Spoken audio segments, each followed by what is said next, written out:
They're trying to convince me I'm insane. They were trying to get me to take psychotic medication. Yeah, like I'm sitting around, I was stressed out, but the people that were telling me I was insane, I believe that they knew what was going on. So it looks like Dave Chappelle might be stepping in to have Wendy Williams back, according to the grapevine. Word on the street is he's trying to give her a heads up about what's going down in the industry. Rumor has it Dave's sounding the alarm, saying Wendy's in some serious trouble, and if she doesn't get the help she needs ASAP, the powers that be might just succeed in getting rid of her. Now, Hollywood's a wild place, right? Fame and fortune, sure, but it's also got its fair share of strange illnesses cropping up among some of the biggest names in the business. And the thing is, a lot of these folks are known for being tough as nails, yet suddenly they're struck down by mysterious illnesses nobody seems to have heard of before. It's like they're falling victim to some unseen force, controlled by the elite who pull the strings behind the scenes. Wendy Williams is definitely no stranger to controversy, a fearless TV presenter, never backing down from tackling the tough issues. She didn't care who she was taking on. When it came to doing her job, nobody could stand in her way. But now, it seems like the same forces that tried to silence Dave Chappelle and others are coming for her. I mean, how does someone change so suddenly? It's got folks scratching their heads. But now, Dave seems to be stepping up to shed some more light on the situation. So, let's dive in. So, Wendy's going through some tough times lately. Word on the street is she's been dealing with some serious financial woes, claiming people swiped all her cash and left her bankrupt. Plus, there's talk that folks are labeling her as crazy. But let's be real, this isn't exactly a new story in Hollywood. We've seen this pattern play out with tons of celebs before. One minute they're riding high, and the next they're being written off as crazy or unstable. Just ask Dave Chappelle, he knows a thing or two about it. Cat Williams even spoke out about it, dropping some truth bombs about Dave's ordeal. According to him, Dave was basically torn to shreds by the industry after making a boatload of cash. They tried to undercut him,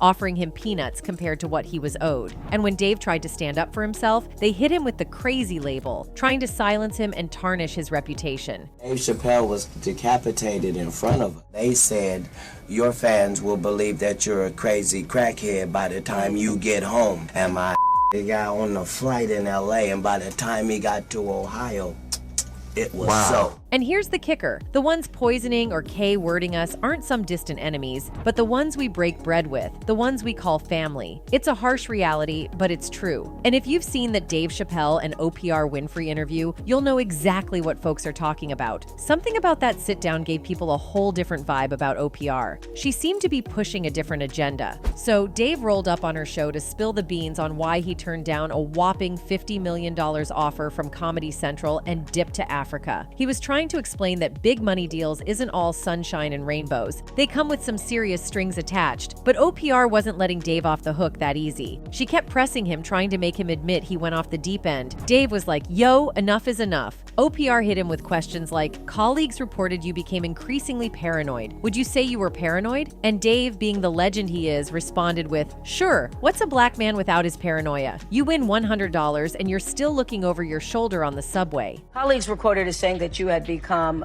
increasingly paranoid. Would you say you were paranoid? Sure. First of all, what is a black man without his paranoia intact? OPR, not letting up, asked if Dave went to a psychiatric hospital in South Africa. Dave, with his signature wit, was like, who? OPR, persistent as ever, kept pushing, and Dave laid it out. People around him were pushing for him to take antipsychotic meds, but OPR brushed it off like it was no big deal, repeating that Dave was just stressed and paranoid. So did you go to a psychiatric hospital? In South Africa? Yeah. Who? Dave wasn't having it, though. He spilled more tea, talking about how folks were trying to get him on meds, and he wasn't having any of that control game. He straight up said, I'm not taking this medicine, man, because I know these people be trying to control you or maybe discredit you. I was afraid. OPR, sticking to her narrative, insisted he was just stressed. Dave kept it real, saying, no question, but it's very stressful for someone to constantly walk behind you and say you're insane. Betty, I was afraid, But you were stressed out. That's why. There's no question. But it's very stressful for someone to constantly walk behind you and say, you're insane. He also explained how hitting that new level messes with your head, needing time to adjust to the whole new vibe. Dave's been in the showbiz game since he was 14, so he's seen the behind-the-scenes drama unfold. When OPR pressed him about the stories he's heard, he got real about stars like Mariah Carey snagging big deals and then suddenly going off the rails. Laurence Olivier, too, waving a gun on the street, claiming they're out to get him. It's that weird stuff that happens when they're on the brink of the next big career move. I mean, you see before, look, Mariah Carey made a $100 million deal, and 3 months later, she's all of a sudden mysteriously crazy. Or Martin Lawrence punches through and he's waving a gun on the street screaming, "They're trying to kill me." The whole thing was like a chess match, and Dave wasn't playing OPR game. The man had his reasons for bouncing, and he wasn't letting anyone mess with his head. Dave has also been open about how the industry tried to put the squeeze on him back in the day. It got so intense that he straight up jetted off to Africa, leaving his hit show behind when it was at its peak. The pressure and all those ethical concerns about where his show was headed just got to be too much, and he wasn't about to let them call the shots. Also, another person the industry allegedly tried to wrangle was Kanye West. Kanye's never been one to mince words, especially when it comes to calling out the powers that be. He straight up said that some big shots have a hold over certain celebs, and he's even thrown around the idea that he's untouchable, like he can say whatever he wants without consequences. "I can say whatever I want and not go to jail," Ye tells the camera. "They can't control me, you get what I'm saying? They can control Shaq, they can control Charles Barkley, they can control LeBron James, they can control Jay-Z and Beyonce, but they can't control me. You see, it ain't no name I won't name. It's up." Ye then brought up his deceased mother, claiming she was sacrificed, before adding, "I'm the P that never K nobody, but that means I can say whatever I want. My mama ain't here. My mama was sacrificed. You can't send none of y'all Meek Mills, y'all Puffies, y'all Lil Boozies, none of these names, none of these people that have to listen to y'all. I never K nobody. I'm the P that never K nobody, but that means I can say whatever I want." He then goes on to mention Michael Jordan's father, insinuating that the basketball legend's dad was similarly sacrificed. They can control LeBron James. They can control Jay-Z and Beyonce. But not you, man. But they can't control me. Not You see, it you. ain't no name I won't name. Exactly. It's up. Now, whether Kanye's claims hold any truth or if he's stirring the pot remains uncertain. This adds another layer to the complexities of the music industry, and as more stories emerge, it becomes increasingly disturbing. And now it seems like Wendy's caught up in a similar storm. Amidst all her struggles and health issues, word on the street is she's holed up in some isolated facility, with her family left in the dark about where she is. Apparently, she got hit with a diagnosis last year after a bunch of medical tests, and her team's saying it's throwing some serious roadblocks in her path. We're talking aphasia, messing with her language skills, and frontotemporal dementia, which is messing with her behavior and cognitive functions. So, Wendy's team decided to put it all out there, sharing the tough news about her condition with the world. It wasn't an easy call, but they felt like it was important to shine a light on aphasia and frontotemporal dementia, not just for Wendy's sake, but to raise awareness for others too. They made it clear that while Wendy's facing some tough challenges, she's still holding on to that trademark sense of humor of hers. They said, "The decision to share this news was difficult and made after careful consideration, not only to advocate for the understanding and compassion for Wendy, but to raise awareness about aphasia and frontotemporal dementia." Wendy is still able to do many things for herself. Most importantly, she maintains her trademark sense of humor and is receiving the care she requires to make sure she is protected and that her needs are addressed. She is appreciative of the many kind thoughts and good wishes being sent her way. But seeing those signs of aphasia firsthand in Wendy's documentary, it hits you right in the gut, like that moment with Black China, where Wendy's struggling to communicate and it's just so hard to watch. My real name is Wendy Hunter. Hunter. Yep. Mm-hmm. And I'm divorced. Yes. You can tell China's feeling the weight of it all. Here's this usually sharp and witty person, and now she's struggling to string together a sentence. And you know, it's not just about the words. Aphasia messes with your whole nervous system, making it tough to express yourself and even write things down. It's like your brain's playing tricks on you, and it's heartbreaking to see someone like Wendy going through it. Wendy's journey has been a roller coaster of success and setbacks. Let's rewind to October 2017 when she had that dramatic fainting moment on her show, all because of dehydration. Our first caress.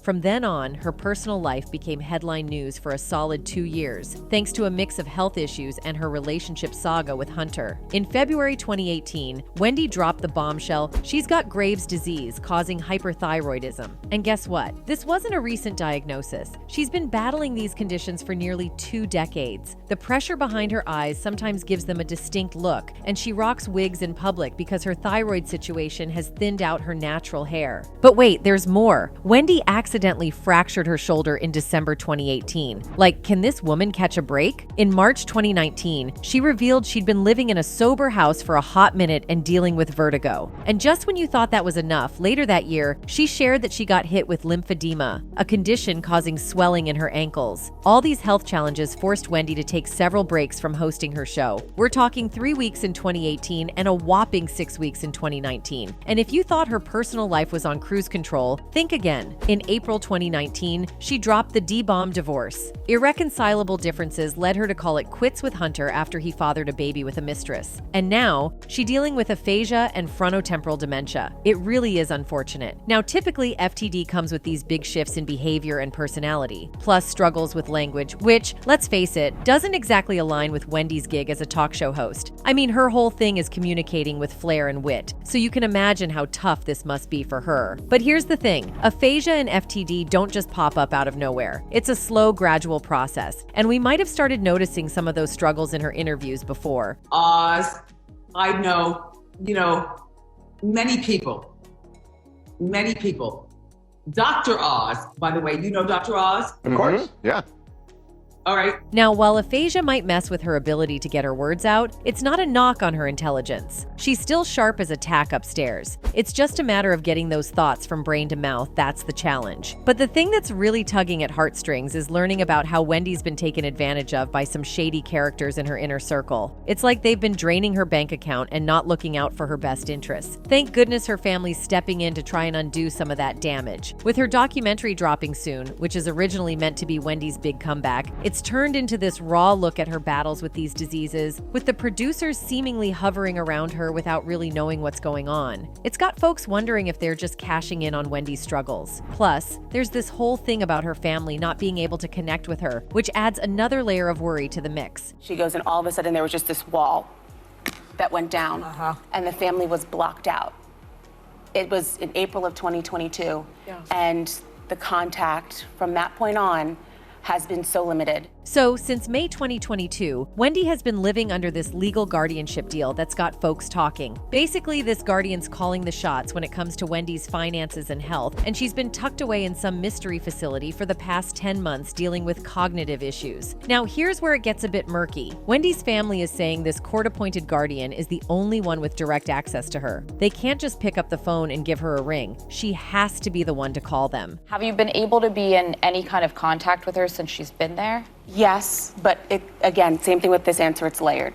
So she can call us, but we can't call her. How did she go from this aunt or sister that we love and is healthy 1 minute to this person who's in and out of the hospital? Williams' sister Wanda Finney asks in this week's People cover story, how is that system better than the system the family could put in place? I don't know. I do know that this system is broken. I hope that at some point Wendy becomes strong enough where she can speak on her own behalf. And all of this started after Wells Fargo put a freeze on her accounts back in 2022. Apparently, her financial advisor was raising concerns about her mental state, and that's when the bank decided to step in. In January 2022, Wells Fargo took things up a notch and got a New York court involved, putting Wendy under a temporary financial guardianship. Word on the street is they were worried she might be vulnerable to financial exploitation because of her cognitive issues. But here's the kicker. Wells Fargo's saying they did everything by the book, and any claims against them have been tossed out. Now, when this guardian swooped in back in May 2022, Wendy's family says they were totally left in the dark about what was going on. The court papers got sealed up tight, leaving everyone scratching their heads and wondering what the heck happened behind closed doors. All I know is that Wendy and her team walked into the courtroom one way, and they walked out, and the family is completely excluded, says Wanda. Just a month after this guardian swooped in, Wendy made headlines when she was caught on camera passed out drunk at a fancy Louis Vuitton store. She tried to get back on track by by checking into a wellness facility for a couple of months starting in September 2022, but come March, things took another nosedive. Her manager and jeweler spilled the tea in the documentary, saying she was looking disheveled and dead set on hitting the bottle again, especially after a trip to LA. I think the film is a great illustration of what, in this one particular case, life looked like for someone that was under a guardianship, says Where is Wendy Williams? Executive producer Mark Ford. Just because you're under a guardianship doesn't mean that you're getting 24/7 care, and I think just leaving someone in their apartment isn't care. When we got to know Wendy's family, it was clear to us this was a nice family, and the question remained in our minds: why is the family not able to be a part of Wendy's life? Why is the family not able to serve as her guardian? I still don't fully have those answers. Now here's where it gets really frustrating. The documentary crew tried reaching out to this guardian to get some answers, but they got the cold shoulder every single time. So we weren't able to really ask the questions that we would have loved to have asked, like, what's going on here on a daily basis? And why is there no food in Wendy's apartment, for example? Simple things that we were able to see just because we were there so often, Ford says. They finally pulled the plug on filming in April 2023 after finding Wendy in a pretty scary state at her apartment, with her eyes rolled back and all. But it gets even more complicated. See, this guardian holds all the cards when it comes to whether Wendy can leave the facility or not. And according to investigative journalist Diane Diamond, once you're in this guardianship system, it's like trying to break free from a spider's web. Super tricky. A guardian can be a family member, it could be your best friend, it could be a perfectly trustworthy commoner, so to speak, Diamond says. More and more I have discovered after investigating this for 8 or 9 years now, judges are overlooking family members, they're overlooking friends, and they're going immediately to these professional, for-profit appointees, and they're complete strangers to these wards of the court. Under the guardianship, you can no longer decide where you live, you can't spend your money, you can't vote, you can't marry, you can't decide what doctors you're going to see or what friends can come, says Diamond. You have no rights. Somebody on death row has more rights than a person put under a guardianship. I'm not exaggerating because at least they can hire their own attorney and they can make phone calls. Once a person is placed under a guardianship, Diamond says it can be hard to get out of. I frankly worry that Wendy will never get out of guardianship because when a judge establishes a guardianship, it is most often for life, she says. If we were a society that really cared about protecting at-risk people, vulnerable people, then tell me why there's so many people sleeping out on the streets in New York City, Los Angeles, Dallas, Baltimore, Detroit, Chicago. We only seem to care about putting people who've got some money in guardianships, and Wendy Williams has got money. Wendy's family's been fighting tooth and nail to change the situation, and they want the world to know it's not about her money. We would take responsibility with regard to guardianship and personal needs to ensure that she was healthy. I'm not talking about her money. They've been accused of being after her cash, but Wendy's son, Kevin Hunter Jr., is setting the record straight. In the upcoming documentary, he's making it crystal clear that he's never taken a penny without Wendy's say-so. Have you ever taken money from your mother's account? Not without her consent. Still, Williams' family remains hopeful for the day they can reunite. Wendy's desire, as I understand it, is to be in Florida with her family, Wanda says. It's hinted at in the documentary that Williams wants to get out of her current situation, as Wanda is shown instructing her over the phone to write down every time her calls go unanswered, presumably to her guardian. During recent phone conversations with Williams, Wanda's daughter Alex, 33, says her aunt has been sounding really great. I have not heard my aunt sound this good in years, she says. To hear my aunt now in terms of just how clear she is, just how focused she is on the importance of family and the reality in terms of facing and understanding where she's at physically and mentally and emotionally, it is like a 180. I'm always just reminding her when I'm on the phone with her that she has a world of people here that love you, are supporting you, and want to see you back. So heavy, but she's sounds really good. I haven't seen her, but we are able to have full conversations. She's excited about her future. Now, it turns out Wendy's guardian is getting in on the action too. Wendy's temporary guardian, Sabrina Morrissey, has thrown a legal curveball at Lifetime's parent company, A&E Television Networks,